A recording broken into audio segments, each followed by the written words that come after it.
Bueno, eso es lo que ya les dijo el doctor Cruz, que yo digo que soy.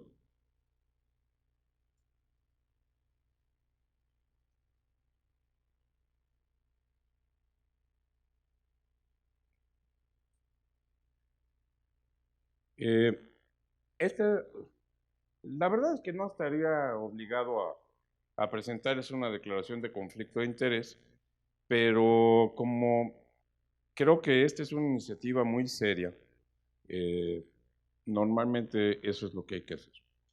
Entonces yo recibo o he recibido honorarios eh, o apoyo para investigaciones clínicas de los laboratorios que ven ustedes ahí mencionados en la diapositiva, así como en su momento, del Instituto de Bebidas para la Salud y el Bienestar, que finalmente es independiente, pero es patrocinado por Coca-Cola Internacional.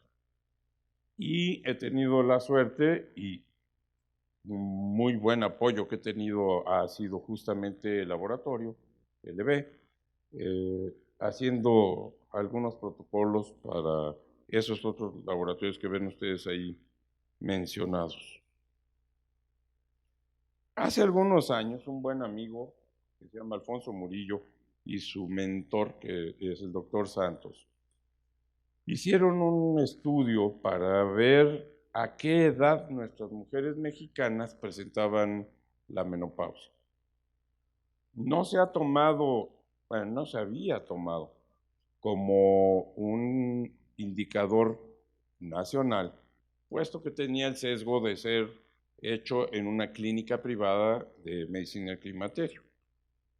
Sin embargo, como van a ver ustedes, los datos han ido coincidiendo. Hubo después de esta publicación de Murillo y de don Javier, una publicación del doctor Malacara, que es un endocrinólogo de León y que fue rector de la Escuela de Medicina allá en la Universidad de Guanajuato, antes de otro endocrinólogo que fue mi tío porque se murió, desafortunadamente, y que eran parte de los super sabios, les decían así, allá en León. Y vemos cómo es más o menos aquí, por ahí de los 48 años, que se presentaba la menopausia. Ha habido confusión en términos y sigue habiendo, porque la primera definición de climaterio fue dictada por la Sociedad Internacional de Menopausia, propuesta por una de las gentes que más ha estudiado la materia, curiosamente un sudafricano que se cambió a vivir a Estados Unidos y que montó la primera clínica de climaterio en América. Él había estado en la primera clínica de climaterio que hubo en el mundo, que fue en Sudáfrica. Y él montó su clínica y empezó a cambiar el paradigma de cómo ver el clima. Hay otro sudafricano que se llama Wolf-Utian, que también salió de la misma clínica de climaterio de Sudáfrica y que fue quien fundó la Sociedad Norteamericana de Menopausia, y que además tuvo la visión de no solamente proyectarse a cualquier especialidad, sino también tener presencia en el Senado y con los diputados bueno, representantes de la Cámara de Representantes de los Estados Unidos, y empezar a abogar por la salud de la mujer que está en esta etapa. Entonces, climaterio viene del griego climacter, quiere decir escalera, y es la transición de una etapa de vida a otra. O sea, es la transición de la vida reproductiva de la mujer al estado no reproductivo. Originalmente abarca 30 años, de los 35 a los 65. Y una de las cosas que le pasa a la mujer en este trayecto, pues es que los ovarios dejan de funcionar y si tiene matriz, deja de menstruar, porque ya no hay estímulo a que siga creciendo y despeñándose la capa interna de la matriz, que es el endometrio. Algunos años después, tuvimos la suerte de participar en un estudio latinoamericano, ya con la Red Latinoamericana de Investigación en Climaterio, en donde por México participamos un muy querido amigo que fue Eduardo Mota, que iba 2 años arriba de mí en la residencia, y que siguió mi locura de meterse al climaterio por ahí de 1995.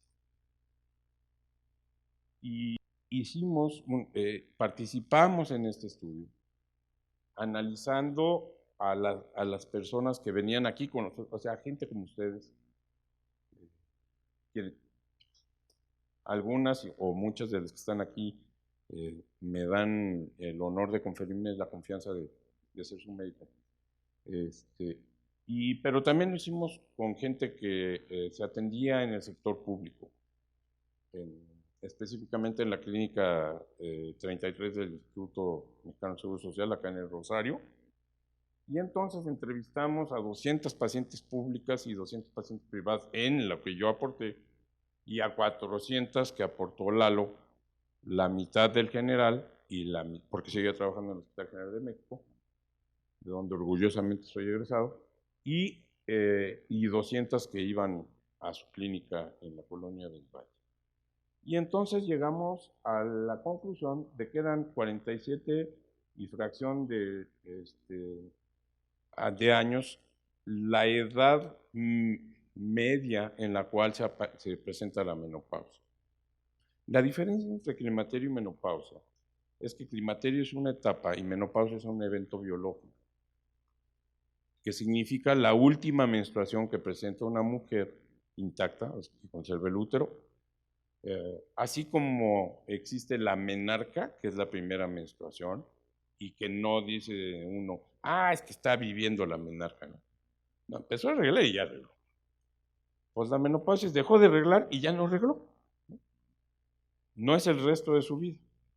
Pero sí hay cosas que van a impactar de una manera más o menos significativa cómo viva la mujer esos años, que ahora viven mucho más. Existen diferentes factores que pueden influir.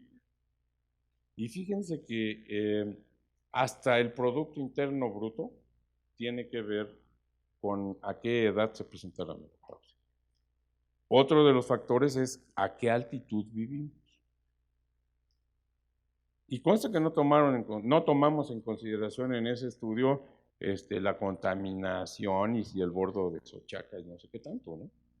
Igual se hubiera modificado el resultado. Pero finalmente hay diversos factores, mayormente la altitud y el Producto Interno Bruto, que influyen en que las mujeres dejen de menstruar más tarde o más temprano.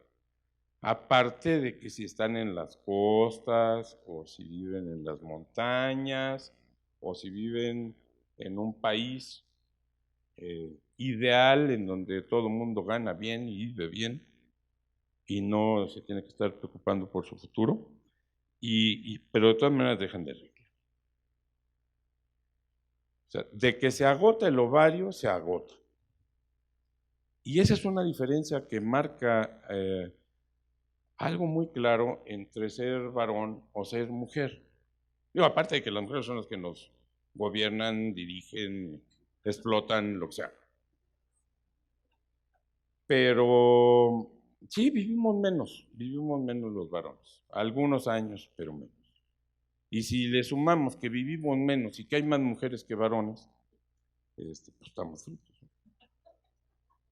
Pues bueno, con la idea de hacer un estudio que fuese un poco más representativo de la realidad nacional, en la Asociación Mexicana para el Estudio del Climaterio nos dimos a la tarea de generar un estudio que fuese lo más inclusivo posible y que nos reflejara qué es lo que pasa aquí en México en relación no solamente en a qué edad la mujer mexicana promedio deja de menstruar.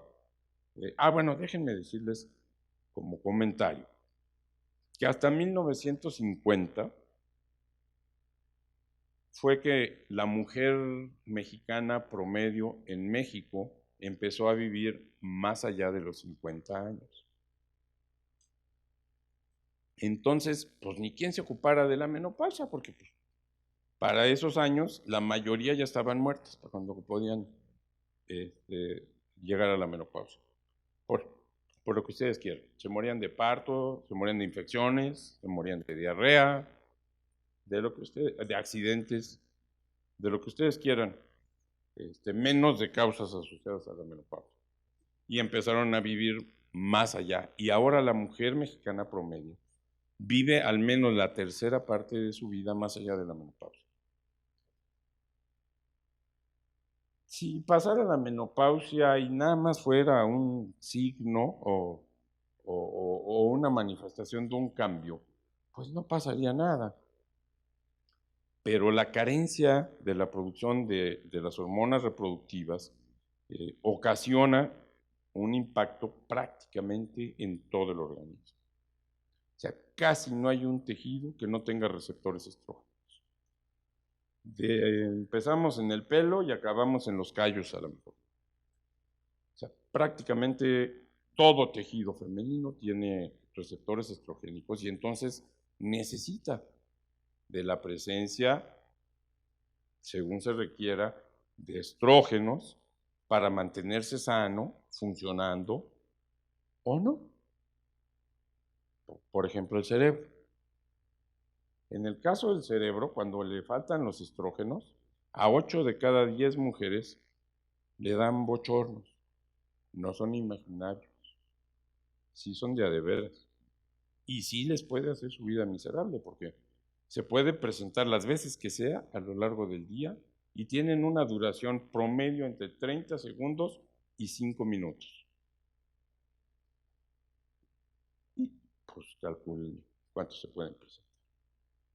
Para quienes tenemos vida en pareja, a los varones también nos afecta. Sí, también nos dan bochornos, pero vamos a hablar nomás de los de las mujeres.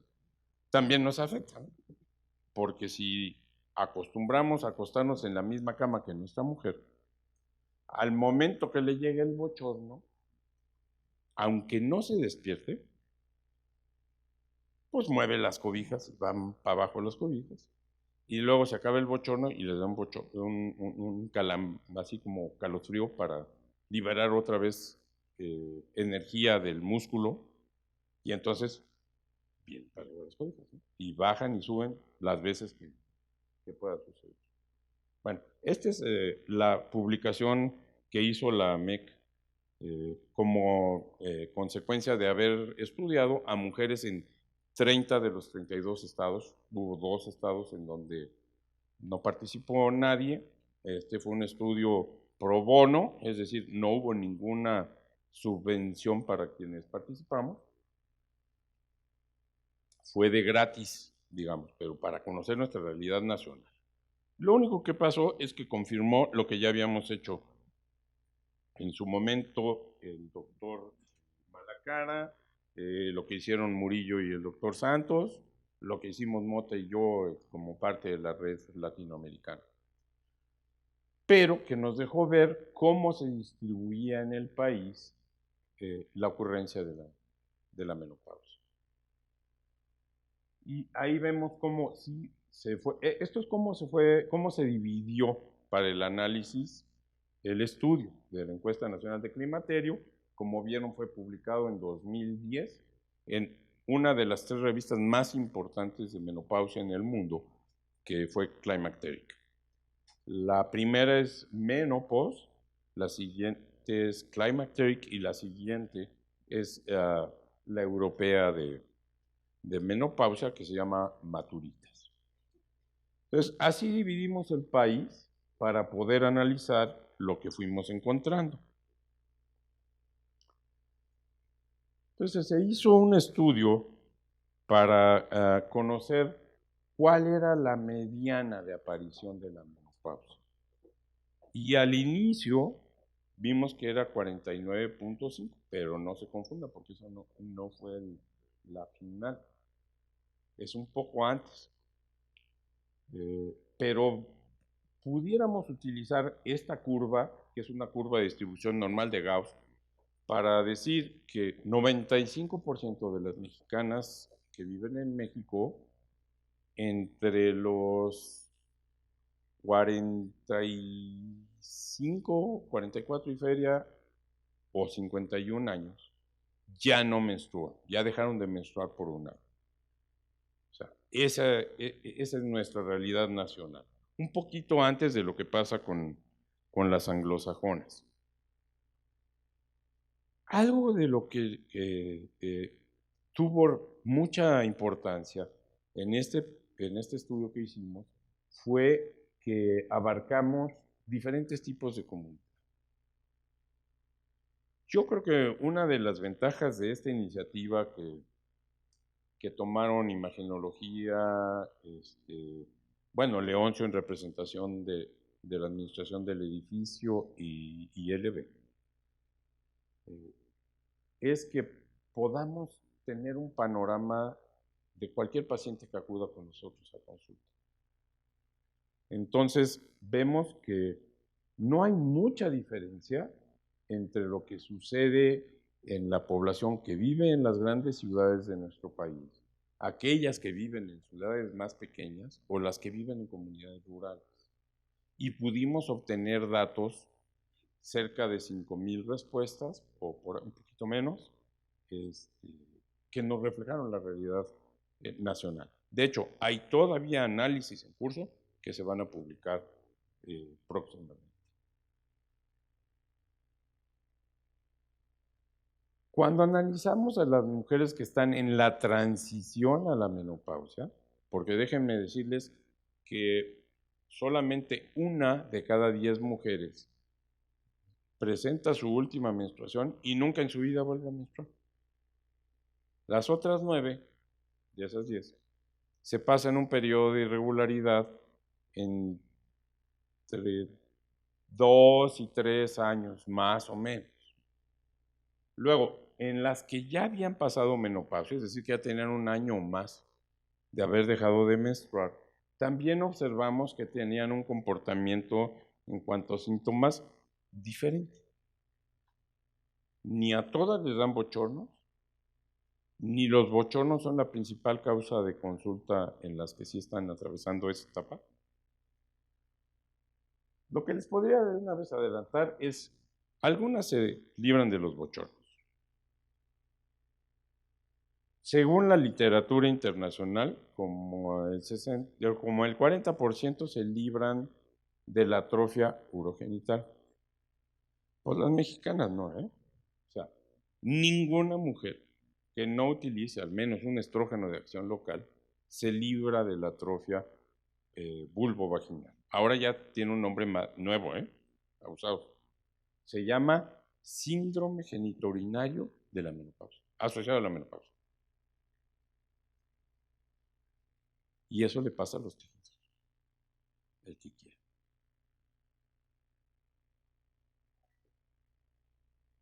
Finalmente, al reanalizar todos los datos, llegamos a la conclusión que si bien la edad mediana era los 49 y medio, la edad promedio en realidad a nivel nacional es, como ven ustedes, 48 a fines prácticos, más o menos 3.5 años. No, yo nunca he menstruado y me daría mucho gusto dejar de menstruar, sí, pero eso va asociado a otras cosas. Entre ellas, vean ustedes, están marcados en rojo, por supuesto, se ve bastante mal, pero no es los bochornos, que es lo más común, la expresión que se considera más común, lo que más frecuentemente hace que la mujer vaya a consulta, sino otras cosas. Les empieza a doler donde no les dolía, sí tienen dificultad para lubricar la vagina cuando tienen actividad sexual, sí se les antoja menos tener relaciones sexuales y cuando sí se les antoja, a veces el marido resulta que tiene alguna disfunción. Afortunadamente existe el Viagra y los derivados. Entonces puede modificarse. Y esta encuesta nacional disminuyó un poco lo que había reportado el grupo de Malacara en ese entonces. Quien realmente lo hizo fue una ginecóloga endocrinóloga, Raquel Huerta, una mujer mexicana muy brillante, tan brillante que se llevaron a trabajar a la Universidad de Alabama, en Birmingham, y ellos habían reportado depresión en el 40% de las mujeres. Nosotros hicimos una encuesta mucho antes de esto y la presentamos en algunos congresos, en los cuales había depresión en por lo menos una de cada 3. En la muestra nacional, de estas 4,000 y feria de mujeres que sí contestaron, bueno, y que los médicos reportaron, van a ser una de cada 4. Ya es mucho. No, ya sabemos ahora que la menopausia no produce depresión, pero la menopausia puede desvelar una depresión preexistente o una distimia, como es que hay tantos términos que allí estaba y que se hizo más evidente cuando dejaron de funcionar los ovarios. O sea, es como cuando uno deja un coche en una pendiente y le pone mal el freno de mano y llega a lo mejor un nieto, en mi caso, y pum, le bota el botón y pues el coche se va a parar.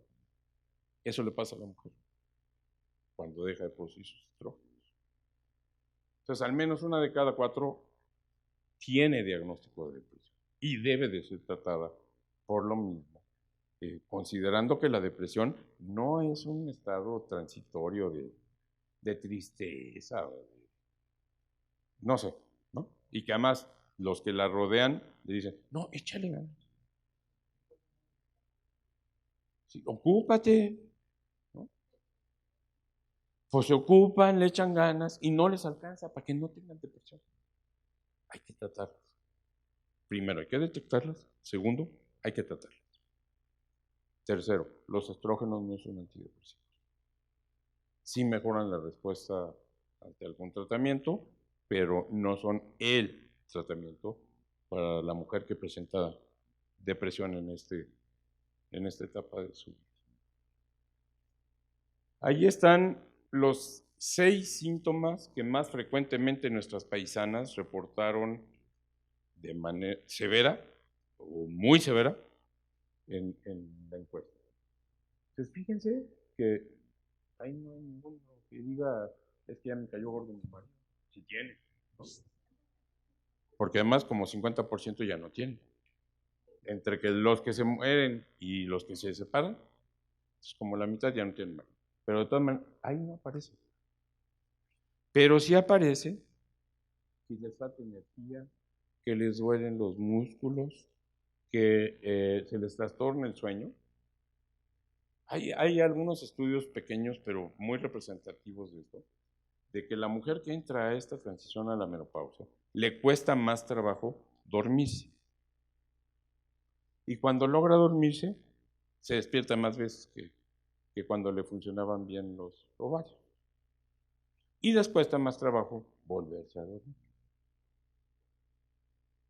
Los que somos médicos, pues tenemos la experiencia de haber vivido las guardias como se hacían así draconianas anteriormente, porque eran los derechos humanos y la mano del muerto. Pero bueno, tenemos la experiencia de no dormir 1 o más días seguidos. Pero a ver ahorita, váyanse a un velorio y no se duerman 2 días seguidos o 3. ¿Cómo va a estar su humor el día siguiente? ¿Cómo van a tolerar el estrés? ¿Cómo se van a relacionar con quienes los rodean? Les cambia el pH, ¿no? El de la pura histeria. Pero muchas veces además se conjuga con el pH de los hijos adolescentes que están en el otro extremo del arco iris. O sea, la mujer está en el de la bajada de producción de hormonas y los adolescentes están en de la subida de las hormonas. Pues choque de titanes en la casa, ¿no? ¿Y quién amortigua? El sufrido hombre, si es que está presente.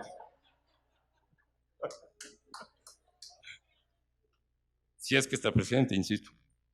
Y luego tenemos la mala costumbre de a lo mejor comer lo mismo, pero no hacer lo mismo. Y entonces el índice de masa corporal se va incrementando. O sea, nos volvemos gordos. No sé a usted, a los que son médicos y que sí interrogan el antecedente familiar, ¿no? Uno le dice al momento de hacer la historia clínica a la paciente, oiga, ¿hay obesidad en su familia? No, no, miren, gordos normales. Obesos, no. No habemos gordos normales. O estás gordo o no estás gordo. Como que esperamos que, decía un amigo sacerdote, es que hasta que nos volvemos como los helados de 3 sabores, ¿no? Bola tras bola tras bola. Ah, entonces sí hay obesidad. Pues no, este es bueno, el anterior era el índice de masa corporal, y esto es cómo se va modificando el riesgo cardiovascular independientemente de en dónde viva la mujer que estamos entrevistando. Ahí aparecen en inglés, desafortunadamente, pero bueno, lo que hay que tomar en cuenta es, número 1, tener una báscula en el consultorio. Número 2, tener una cinta métrica. Y número 3, usarla. Porque a lo mejor pesamos, medimos y lo que sea la mujer la primera vez y adiós. A las próximas ya no. Y conforme va avanzando la edad, va avanzando el riesgo. Y va uno teniendo que desarrollar algunas estrategias de prevención de posibles enfermedades. Que de repente dicen, ay, qué chistoso mi ginecólogo que me anda midiendo la cintura, ¿no? Ha de ser voyeurista, ¿no? No. Pero bueno, fíjense ustedes, hicimos un corte a los 88 centímetros de cintura. Lo ideal, en el caso de la mujer, dependiendo del criterio que tomemos, es menos de 80. Si tomamos el criterio más laxo, es menos de 85. Aquí, el punto de corte fue menos de 88. Y vean ustedes, más de la mitad no medían menos de 88. Eso se refleja en el riesgo cardiovascular que ya les había mostrado hace un momento. Entonces solo hay que tomarse la molestia de tener la cinta métrica y sí usarla. Nos regalan los laboratorios un día sí y otro también. Cintas métricas y una bola de cosas, muchas de las cuales no sirven para un carambas, pero las cintas métricas sí, y son bien baratas.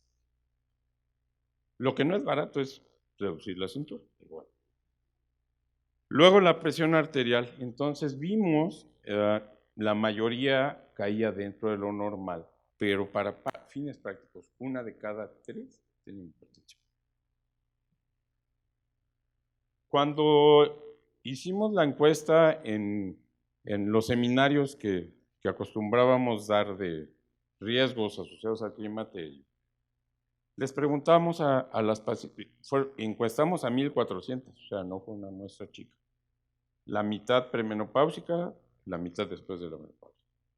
Entonces les preguntábamos que quiénes tenían la presión normal. Entonces el 70% dijo que sí tenía la presión normal, y el azúcar y el colesterol. Y luego les preguntamos quiénes se lo habían medido en el último año. 1 de cada 3. O sea, expresaban una esperanza, no una realidad. Ergo, pues hay que tomarle la presión a todos los pacientes que van al consultorio. Y parece como de perogrullo, ¿eh? Pero no crean que todos pesan, miden, le toman la presión, etcétera, a los pacientes que ven. Y de explorar las mamas, ni hablamos. Como el borrachito, ¿no? De eso mejor ni hablamos. No, pues que mi ginecólogo es tan lindo, nunca me ha molestado con explorarme los pechos. Ay, qué lindo. Ojalá se coopere con la quimio, ¿no?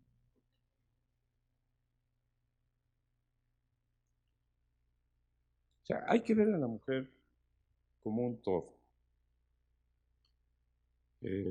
Los que somos médicos de primer contacto para la mujer, que somos los médicos generales, los médicos familiares y nosotros ginecólogos, pues tenemos la obligación de ver ese todo.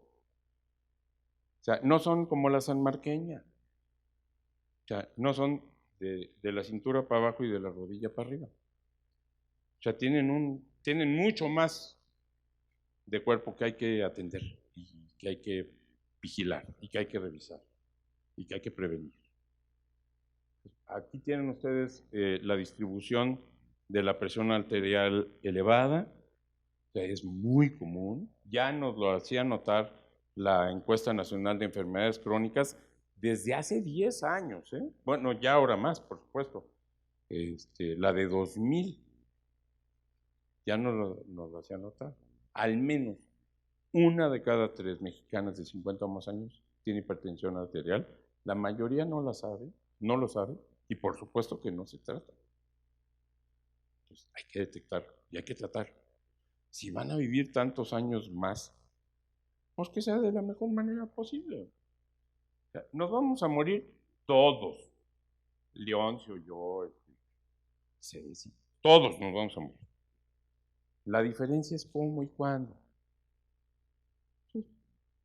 Ahora que vivimos tanto, pues hay que buscar la manera de favorecer estilos de vida que sean más saludables y que nos permitan evitar la incapacidad o la discapacidad lo más posible.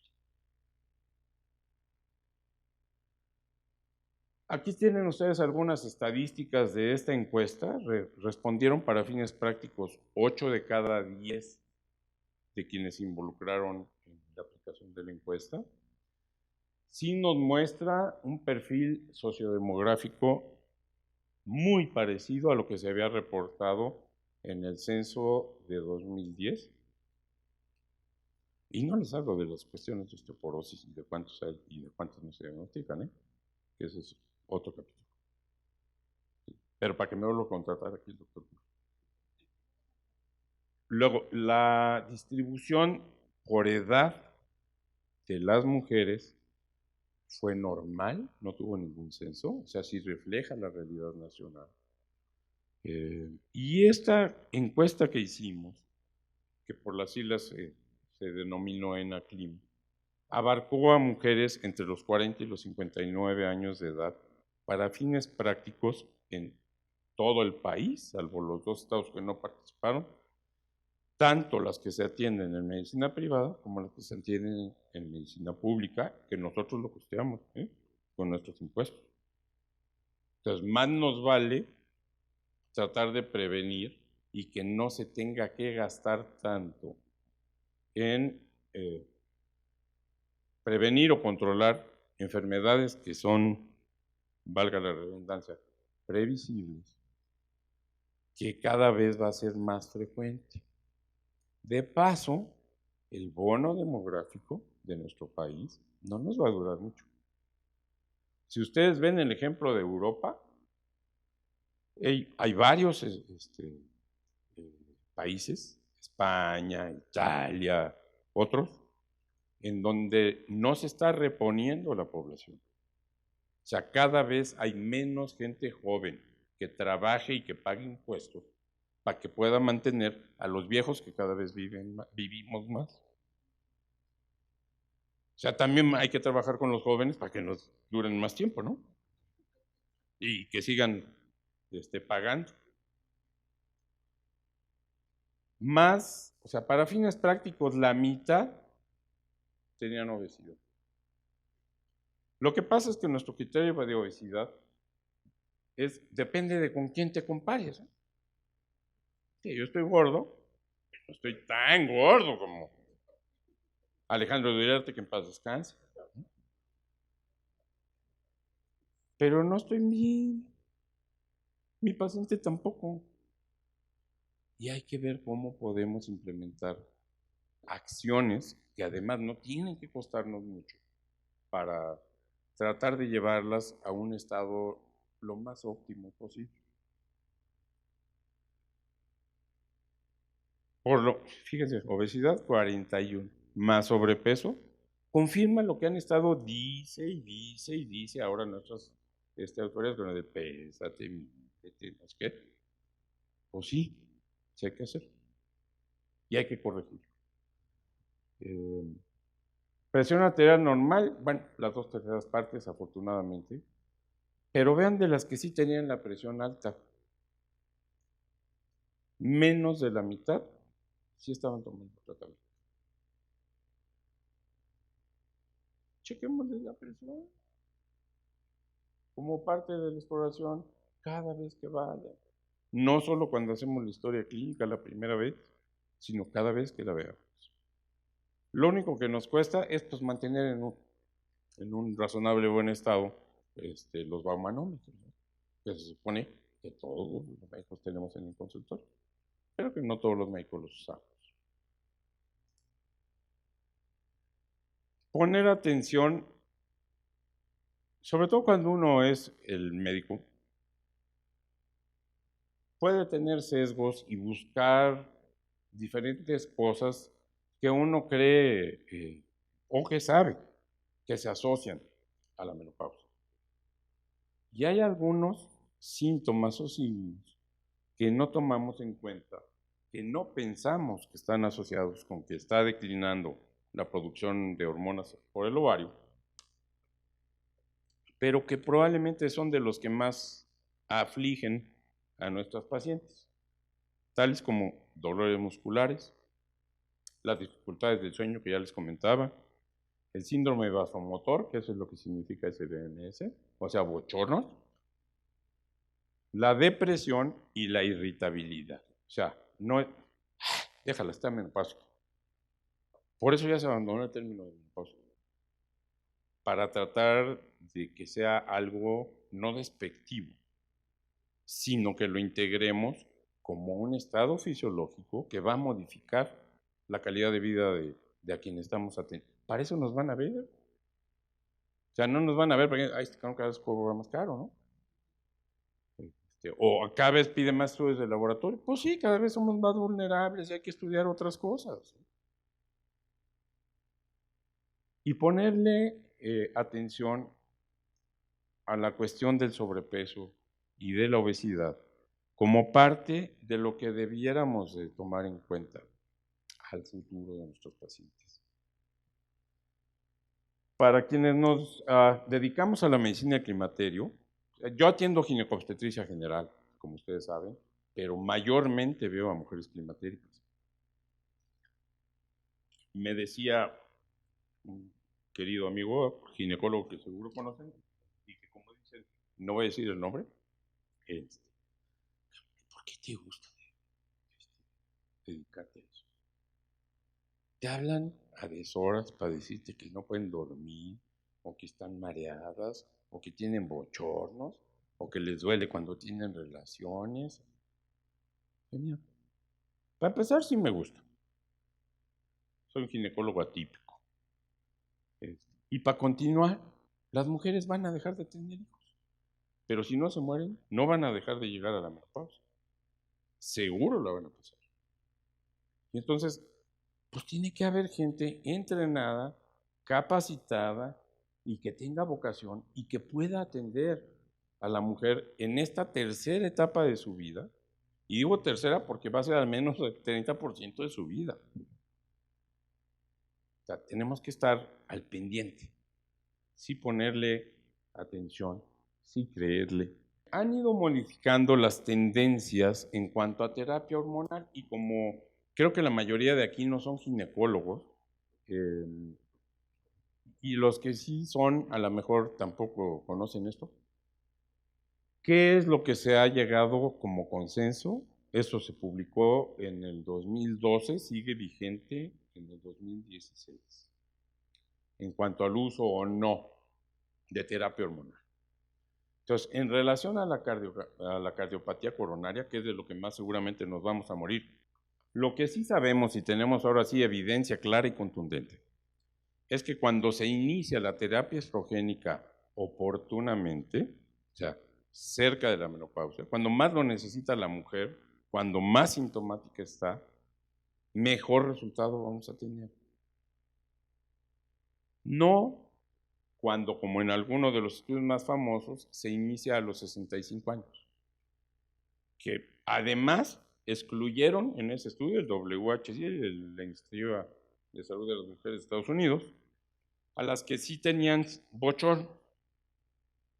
De paso, los epidemiólogos son tan absurdos a veces, que publicaron un artículo en una de las mejores revistas científicas de medicina diciendo que los estrógenos no controlaban los bochornos.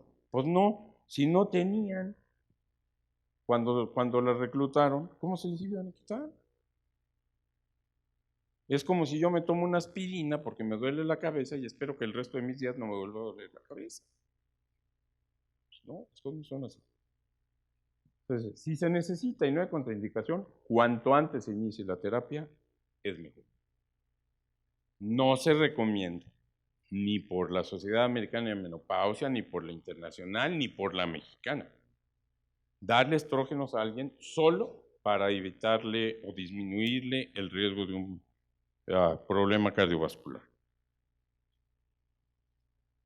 En cuanto a síncope, esa enfermedad vascular cerebral, tanto la terapia con estrógenos solos, que se usan solo en la mujer que no tiene útero, como la terapia combinada con estrógenos y derivados de progesterona, parecen aumentar el riesgo de un síncope isquémico, es decir, cuando como que hace un espasmo el vaso, no que se le forme un trombo, sino que hace un espasmo, baja la circulación y entonces viene la consecuencia. Y no tienen efecto en el riesgo de síncope hemorrágica, que tiene otros factores de riesgo. Luego, se hizo mucho ruido acerca de que las mujeres que toman terapia de reemplazo hormonal tienen un riesgo elevado de presentar una trombosis venosa profunda y tromboembolia pulmonar como consecuencia.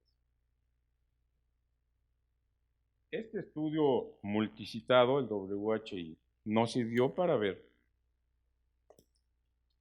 número uno, que no es tanto el incremento. El incremento, esto es una enfermedad o una complicación que se presenta de una manera rara en la población general y se presenta de una forma un poco menos rara en las que sí tienen o usan terapia hormonal de reemplazo. Pero creíamos que se triplicaba el riesgo. En este estudio, que el brazo de las mujeres que tenían útero enroló a más de 14,000, se vio que solo se duplicaba en comparación a las que tomaban una pastilla igualita, pero que no tenían las hormonas, que se llama placebo. Y la rama del estudio que abarcó a las mujeres que no tenían matriz, que son entre el 30 y el 40% de las mujeres mayores de 45 años en nuestro país, el riesgo solamente se elevaba en 30%. El riesgo relativo, o sea, no es la ocurrencia, que fue lo que bueno, es una de las muchas pifias del teacher López Dóriga, ¿no? Porque en el 2002, que se publicó la detención del brazo combinado de estrógenos y progestina en mujeres que conservaban la matriz, cuando salió en pantalla López Dóriga, atrás estaba una foto de Premarin.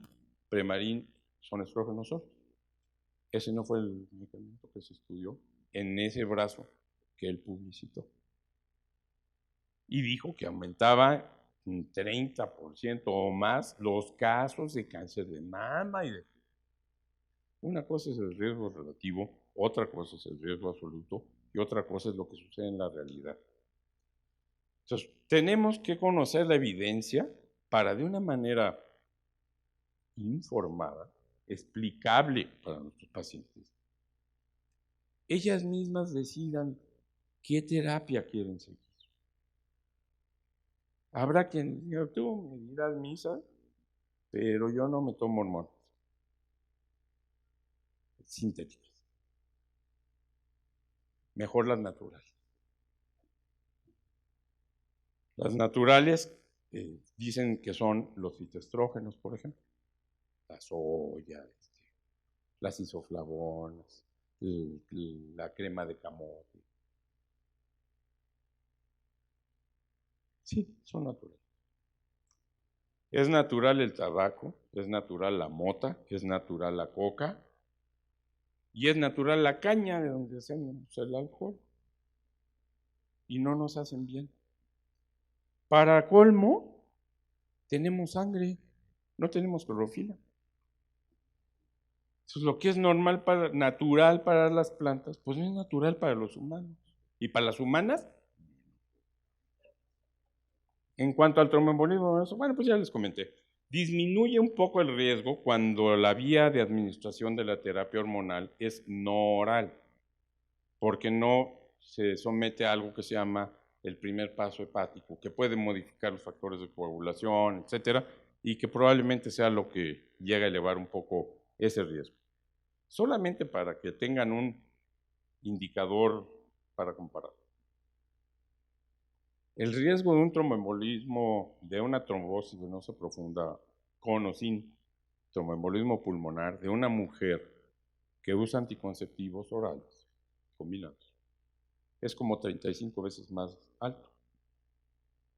Y el riesgo de que se embarace una mujer, que sí puede todavía embarazarse, es como 100 veces más alto. Entonces hay que tener algún parangón con el cual comparar antes de que emitamos un juicio de opinión, que para quienes son o somos líderes de opinión, puede impactar a gente que ni nos imaginamos. Por ejemplo, hace rato me mandó mi mujer un WhatsApp en la que, bueno, porque le avisé que iba a llegar más tarde porque voy a dar una plática. No, ya sé, ya me dijeron que va a hacer una plática y no me has invitado y que la van a pasar por internet. Pues sí, eso dice, ¿no? Es una plática para médicos. Por eso no te invité. ¿Quieres venir? Pues ve. Y ya nos ahorramos la mitad de la gasolina, ¿no? De regreso a la casa. Y hay una cosa que no se ha publicitado adecuadamente. Los mexicanos y las mexicanas, yo no sé cómo se le ocurrió a Fox, es una de sus estupideces, pero bueno, tenemos un riesgo mucho mayor que otras poblaciones de desarrollar diabetes. Resulta ser que en este mismo estudio americano, las mujeres que usaron terapia de reemplazo hormonal desarrollaron menos frecuentemente diabetes, que es la causa número 1 de muerte en nuestro país.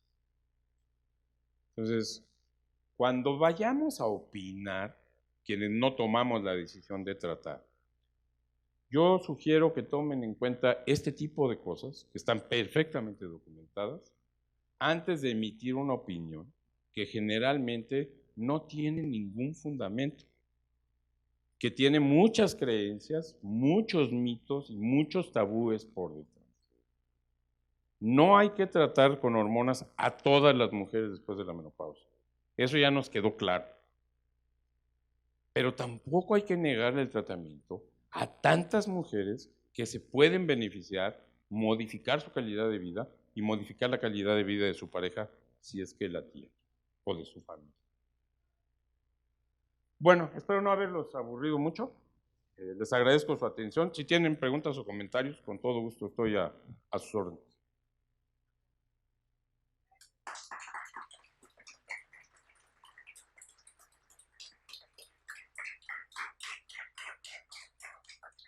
Bueno, no les pasé otra diapositiva, pero nomás para que se queden más convencidos. Se puede reducir la mortalidad total. Y tiene más riesgo de morirse de, sabrá Dios qué, quien no usa hormonas que las que sí usan hormonas. O sea, se mueren más y se mueren más de sabrá Dios qué que las que sí usan hormonas. Entonces, las hormonas no son el demonio. La verdad es que es lo que hace que nuestras mujeres estén tan bien como suelen estar y las mantienen en buenas condiciones y nos hacen la vida más fácil a quienes convivimos con ellas. Llámese pareja, marido, hijos, suegras, lo que sea.